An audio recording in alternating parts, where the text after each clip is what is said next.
السلام علیکم دوستو، میرا نام ہے عمران عابد اور آپ لوگ دیکھ رہے ہیں نالج ٹی وی۔ دوستو، کسی ملک کی ترقی میں کرنسی کا کردار انتہائی اہم ہوتا ہے۔ زمانے قدیم میں لین دین کے لیے چیزوں کو استعمال کیا جاتا تھا، جیسا کہ زعفران، نمک اور اناج وغیرہ کو کرنسی کے طور پر استعمال کیا گیا۔ تو دوسری طرف 210 BC میں چین نے کانسی کو بطور سکوں کی شکل میں ڈال کر دنیا کی پہلی باقاعدہ کرنسی متعارف کروایا، جبکہ سکوں کی بوجھ سے آزادی پانے کے لیے 618 عیسوی میں چینی تاجروں نے پیپر کرنسی کو متعارف کروایا۔ جیسے جیسے وقت گزرتا گیا، دنیا کے ہر ملک اور سلطنت نے اپنی کرنسی متعارف کروائی، جیسے کہ ڈالر امریکی کرنسی ہے اور روپیہ پاکستانی کرنسی ہے۔ دوستو، آج ہم جس کرنسی کی بات کرنے والے ہیں اس کا نام بٹ کوائن ہے۔ اس کرنسی کا آغاز 2009 میں ساتوشی ناکاموتو نے کیا۔ یہ ایک ڈیجیٹل کرنسی ہے جو کہ انٹرنیٹ کی دنیا میں لین دین کے لیے استعمال ہوتا ہے۔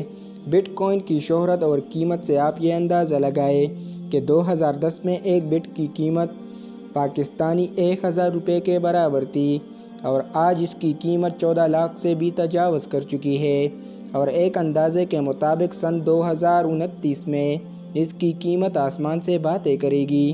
اس کرنسی کی خاص بات یہ ہے کہ یہ کسی بینکنگ سسٹم کے کنٹرول میں نہیں ہے اور اسی وجہ سے اس کی قیمت کسی بھی وقت اوپر نیچے ہو سکتا ہے۔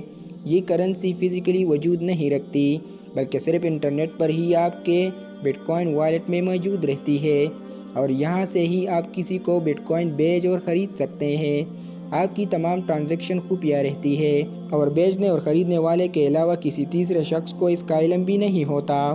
دوستو، جو کرنسی آپ کے جیب میں موجود ہے، جیسا کہ روپیہ، ڈالر وغیرہ، وہ فزیکل وجود رکھتی ہے، یعنی ہم اسے ہاتھوں میں پکڑ کر استعمال کر سکتے ہیں، اور سینٹرل بینک جیسے کہ پاکستان میں اسٹیٹ بینک روپیہ کرنسی کو کنٹرول کرتا ہے، اور یہ روپیہ جب بھی کہیں بھیجا یا منگوایا جاتا ہے تو بینک پوری ریکارڈ اپنے ساتھ محفوظ رکھتا ہے۔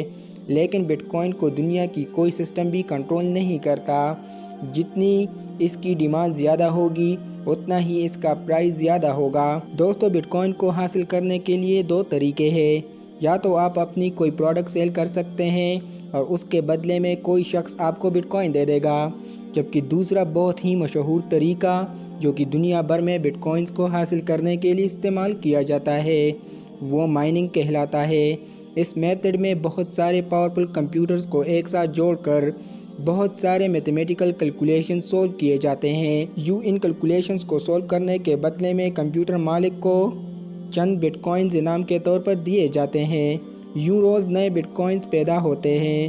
ان بٹ کوائنز کو مائن کرنا شروع میں بہت آسان ہوتا ہے، لیکن وقت گزرنے کے ساتھ ساتھ یہ مشکل ہوتا چلا جاتا ہے، اور پھر آخر میں ایک ایسا ٹائم بھی آ جاتا ہے کہ آپ کا خرچہ اس مائننگ کمپیوٹر کو چلانے کے لیے زیادہ ہو جاتا ہے، لیکن اس کے بدلے میں انعام کے طور پر جو بٹ کوائنز آپ کو مل رہے ہیں ان کی قیمت کم ہوتی ہے۔ دوستو، بٹ کوائنز کو جب متعارف کروایا گیا تھا تو اس کی مائننگ کی بھی ایک حد رکھی گئی تھی کہ یہ 21 ملین بٹ کوائن سے زیادہ کبھی بھی نہیں بنائے گا۔ دوستو، اس کرنسی کی پرائس دن بدن بڑھتی چلی جا رہی ہے کیونکہ ہر نئے روز کے ساتھ اس کی ڈیمانڈ میں اضافہ ہو رہا ہے، اور اس کی ایک وجہ یہ بھی ہے کہ اسے مائن کرنا اب بہت مشکل ہوتا چلا جا رہا ہے۔ دوستو، یہ کرنسی جو کہ غیر قانونی طریقے سے کام کر رہا ہے اور نہ ہی کوئی بینک اسے کنٹرول کر رہا ہے، اس لیے بہت سارے ممالک میں اسے بین کر دیا گیا ہے۔ دوستو، اس کرنسی میں انویسٹ کرنا یا پیسے لگانا صرف رسک ہی نہیں بلکہ سراسر بیوقوفی ہے، جس کی سب سے بڑی وجہ یہ ہے کہ اس کا کوئی اونر یا مالک نہیں ہے۔ مثال کے طور پر، اگر اس کرنسی کو کل ختم کر دی جاتی ہے یا اس کی سسٹم کو ہیک کر لیا جاتا ہے تو آپ اپنے پیسوں کی واپسی کے لیے کس پر مقدمہ کریں گے؟ جبکہ یہ بات سمجھنا ضروری ہے، جو پیپر کرنسی ہمارے جیب میں موجود ہے اس کی گارنٹی سینٹرل بینک خود لیتی ہے، جبکہ سب سے اہم یہ کہ اس ڈیجیٹل کرنسی کو بنانے کا منصوبہ ایلومیناٹی نامی خفیہ ایجنسی کا ہے، جس کے مطابق ایک چپ کو ہمارے جسم کے اندر فٹ کیا جائے گا جسے RFID کہا جاتا ہے۔ دوستو، یہ ایک چھوٹی سی الیکٹرانک چپ ہوگی، اس میں آپ کے تمام ریکارڈز موجود ہوں گے، یعنی آپ کا پاسپورٹ، آپ کی ایجوکیشن، آپ کی تمام پرسنل انفارمیشن اس چپ کے اندر موجود ہوں گے، یہاں تک کہ آپ کے تمام بینک اکاؤنٹس کی معلومات بھی۔ غرض یہ کہ سب کچھ اس میں موجود ہوگا۔ مثلاً اگر آپ کسی جگہ انٹرویو کے لیے جائیں گے تو آپ کو اسکین کر کے آپ کی تمام معلومات خود ہی لے لی جائے گی۔ اگر آپ شاپنگ کرنا چاہتے ہیں تو جسم کی جس جگہ RFID لگائی گئی ہے، صرف اس جگہ کو اسکین کر کے آپ کی بینک اکاؤنٹ سے آن لائن پیمنٹ لے لی جائے گی، اور جو اس سسٹم کی مخالفت کرے گا اسے شدید ترین ذہنی اذیت میں ڈال دیا جائے گا۔ یعنی RFID کے نہ ہوتے ہوئے آپ کھانے پینے کی چیزیں بھی خرید نہ پائیں گے، یعنی کھانے کو خریدنے کے لیے بھی صرف یہی طریقہ ہوگا۔ دوستو، بٹ کوائن کو سمجھنے کے لیے پہلے آپ کو RFID کو سمجھنا ہوگا۔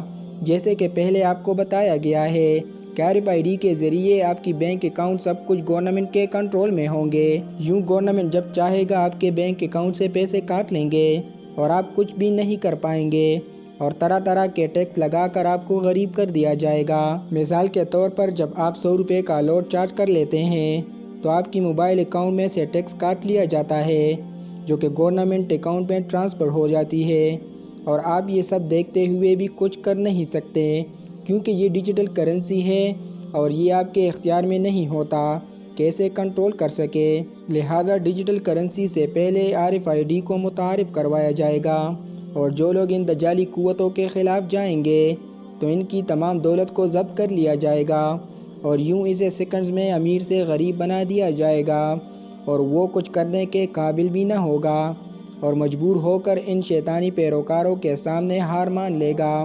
اور اسی طرح سے یہ شیطانی پیروکار لوگوں کو مجبور کر کے دنیا میں ایک عالمی حکومت یعنی ون ورلڈ آرڈر نافذ کرے گا، اور یہ نیا دنیاوی نظام سراسر دجالی ہوگا۔ دوستو، اب آپ کے ذہن میں یہ سوال ہوگا کہ بٹ کوائن کو کوئی حکومت یا بینک کنٹرول نہیں کر سکتا، تو پھر کس طرح سے ڈیجیٹل کرنسی کے ذریعے الومناٹی لوگوں کی بینک اکاؤنٹس کو کنٹرول کرے گا؟ اس کا جواب یہ ہے، جس طرح پیپر کرنسی کو ڈیبٹ کارڈ اور کریڈٹ کارڈز وغیرہ میں لوگوں کی آسانی کے لیے کنورٹ کر لیا گیا ہے اور لوگوں نے اسے ایکسیپٹ بھی کر لیا ہے، اس طرح سے آن لائن کرنسی کو بھی ایک سہولت کے طور پر دکھایا جائے گا، اور جب لوگ اس کے عادی ہو جائیں گے تو پھر یہ لوگ اسے اپنے مقصد کے لیے استعمال کریں گے۔ دوستو، مجھے امید ہے کہ آج کی ہماری یہ ویڈیو آپ کو کافی انفارمیٹیو لگی ہوگی۔ آئی ہوپ کہ آپ کو یہ ویڈیو پسند آئی ہوگی۔ ویڈیو کو لائک، شیئر اور چینل کو سبسکرائب کیجیے گا۔ اللہ حافظ۔